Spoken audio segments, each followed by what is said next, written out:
All right. So, I just wanted to document this time in our family because it's kind of a neat time. We've got 2 new grandbabies, additions to our family. So, just tell us what's your name and what's your position in the family. So, introduce yourself to us. My name is Lincoln Neal. Okay. I am number 3 in the pecking order. Your mom being the sort of the head honcho of the family. Yeah. The big kid on the block. And I'm sort of the spiritual advisor of the family. Oh, okay. And what's your occupation? I'm the spiritual guy. Okay. What's your occupation? I develop and produce machinery for the commercial sprouting industry. Okay.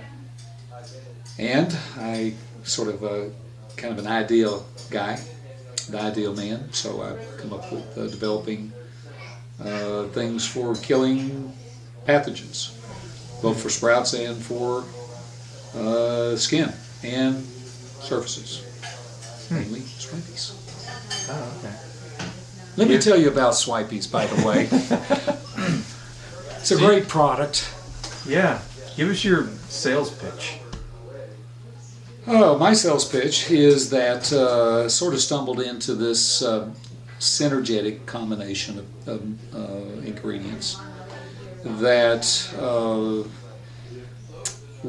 that actually produces not only a antimicrobial effect on contact, kills germs on contact, as the saying goes, but it also has biopersistence, which the product will continue to kill pathogens we tested it for 24 hours. After 24 hours it was still killing all of the salmonella that we were putting on. And and it continued to kill for 24 hours, and that was the end of the experiment. Whereas the Germex, the Ecolab's Endure 320, which the local hospital uses, actually growed and proliferated the same bacteria, whereas ours had 0 on 10 different test sites. So I'm kind of proud of that. Oh. I need to now actually get it out from the hobby business to actually a real business. Yeah. Have you applied for patents? Yes, I actually have 2 patents pending. Pending. Okay. Yeah. Nice. 2 aspects of the product. Okay. The way the texture of it, the gelling quality, we're able to accomplish some gelling in a natural way, and then also this wonderful antimicrobial biopersistence feature of the product. Yeah. So those are 2 different. Oh. So kind of a shift, but so we've got 2 new additions to the family. And I've been asking people what's like the best part of being a blank, like best part of being an uncle, or so. I guess what does that make for you? I guess you're now, is that a cousin, second cousin? Well, how does it feel to have 2 new additions to the family? How's that? Oh, very good. It's a joy. Yeah. I've seen these human life, personality just show up at our doorstep here. Yeah. And see them for the first time. Interesting. Sophie looks kind of like a lot like her dad. Definitely, Yeah. There's no question. You're it. Yeah, and so is Jackson, right? Jackson. And Jackson is another little marvel. So we got 2 marvels in the family, and I'm just thankful that they're healthy, and they've got all kinds of good support now in the parents, and I'm excited for their lives ahead. Good. And their productivity and what they'll contribute. Yeah, good. So what's your favorite food on Thanksgiving? Turkey. Turkey. That's the first turkey I've heard tonight. Yes, turkey is my favorite. You just like it oven roasted or fried, or what's your... I like it oven roasted, and I like the dressing. In the cavity? Not the, what is it, the commercial stuffing. Oh, okay. Stovetop stuffing stuff you know, a ingredients list that nobody can pronounce. Right, right. But having the dressing, having some taters in there somewhere. You know, like Sounds like you like turkey and dressing. I like turkey. Yeah, you got to. Yeah, turkey can't have it without the dressing. And you can't have it. Actually, you can't have the real deal without the cranberry. You got to have some sort of cranberry sauce, cranberry something to go with it. Cranberry is the overwhelming favorite tonight. Well, it's sort of complements. It's sort of a you know, it's not just those three things give you not just a delightful flavor, but you get an actual symphony. Mm-hmm. You know, this flavor that just, and especially if you haven't had any turkey like me. You know, I've been eating more. I just hadn't had any turkey in a long time, other than you're turkey enough as it is. Right? Well, you know, other than just the tag along, where you know wherever I go, you know, kind of a thing. Okay. But no, it's very good. Okay. And no, I tell you what really makes it the best is having family.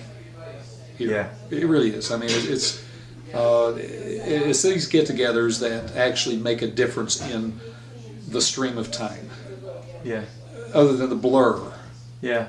It actually demarcates something. There's actually something significant, I think, worthwhile.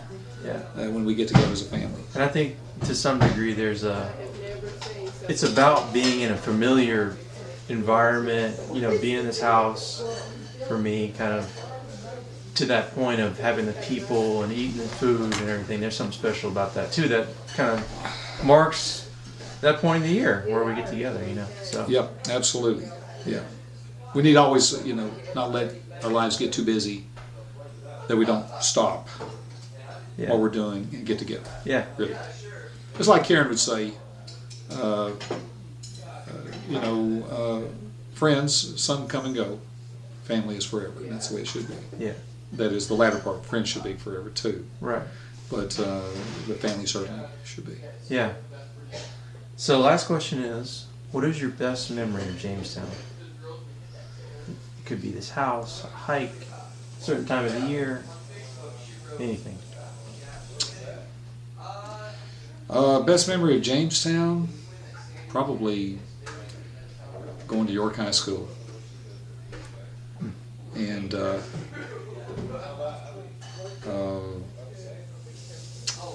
suddenly getting pulled into the school politics and were you like a class in the class government or I was elected student body president and vice president. Nice. Which, you know, I wasn't really consider myself as into that, but I guess some friends back then.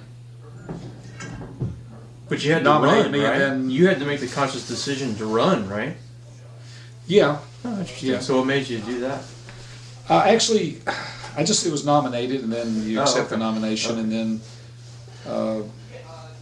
you had to give a speech to the, you know, then the candidates would give a speech to the assembly of the students. And I had to have some girlfriends, just friends. They were girlfriends. Girls. Oh, girlfriends. Friends. You had many multiple girlfriends. They're friends. They were girls that, you know, sort of.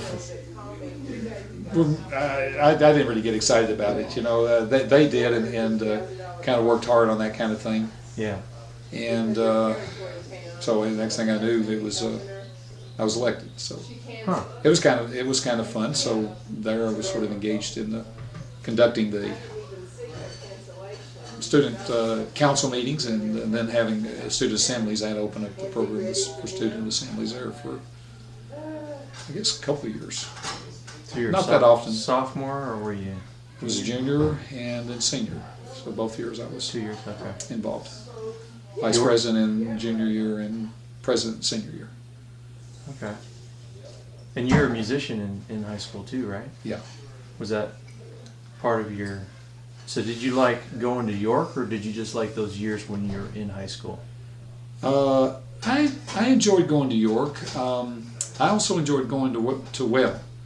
in my earlier first 2 years in high school, because of I felt like they were serious about character, honor, and I really took that serious. I really felt that was a measure of your worth. So I appreciate the experience at Webb School for really instilling a sense of valuing integrity. Yeah. Appreciate that school's motto: "Don't do anything on the sly." So I feel like that school instilled some things I value. The experience. York School had I actually valued being able to, the privilege of being able to do what I did. First thing I'm in the student government, and I liked the girls, frankly. There, I guess I was a little girl crazy.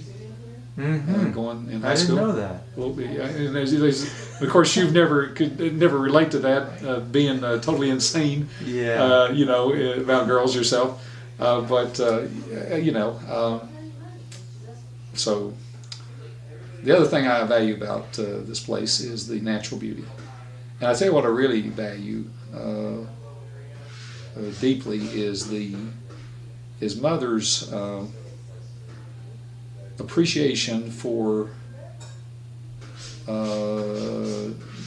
little precious animals. She's just so fascinated with creation and the nature, the mystique, the cuteness of animals, whether they be these little Canadian ducks, deer. You're talking about Grandma. Grandma, Okay. or my mama. Yeah. Which Mom had a genuine, deep appreciation for things that in creation that I think rubbed off on all of us.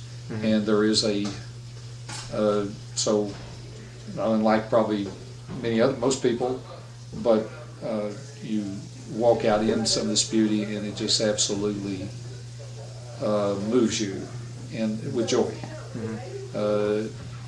This area in particular, you're talking about, right? Yeah, it's just it gives you a euphoria of appreciation just seeing what the Creator's made. It just talks to you, and it just has a beauty that you can't describe, and gives you a sense of fulfillment that nothing else will. So I like that about this area. Good. All right. So that's it. Now I'd like for you to meet. Are you an extra special guest? I do. This is my daughter. I only have one child. Oh, okay. Come here. Come here, daughter. Uh-oh, she seems hesitant. Here we are. All right. What's her name? Her name is Tiki. Tiki. Tiki T. Named after anything, or just like the sound of the name? Actually, she's named after tequila. Oh, and then we were a little for paranoid because a kind of a very religious guy was remodeling the house when Tiki was, first got Tiki. Yeah. And Debbie and I were both kind of paranoid about you saying tequila because he's sort of a teetotaler. Yeah. This guy he's kind of a, very religious. You were afraid he's gonna mess something up in the house. Well, didn't want to stumble him, talking about tequila. He tended to shudder every time he heard him. So he come up. He called her. He didn't know what her name was. He called her T. So that kind of stuck, and then so it sort of scaled down a little bit, toned down to Tiki. Tiki T. Yeah, Tiki T. Okay. So well, nice to meet you, Tiki T. Thank you for being part of the. Oh, you don't want to shake my hand? Is that it? Come on, go. Whoa! She communicates with her teeth. Well, in other words, she's saying she won't bite you. Don't worry. I see. She nobody believes this, but she does communicate with her teeth quite well. Yeah. She doesn't bite, but it. she will like if I say you want to go somewhere. Yeah. She'll bite you. She'll bite me behind in the back of my ankles. Yeah. Like it's a herding instinct, like herding sheep or cattle or something. I don't know how she'd be a cattle, but maybe she might be able to maintain herself with some little sheep. But she does that, so she doesn't mean to. She's not really. She's just saying, I don't want you to do that right now because I don't really once you mess with my pawns. I don't know you well enough. Well, That's what it looked pretty menacing, so I'm not going to take a chance. Try it again. Let's see. Let's see. Hey, Tiki. Oh, you're right. I shook her hand. She's warming up. Yeah, she's starting to. She said, "Well, I guess he's okay." You know. So. Yeah. All right. All right. Thank you, Lincoln. You're welcome.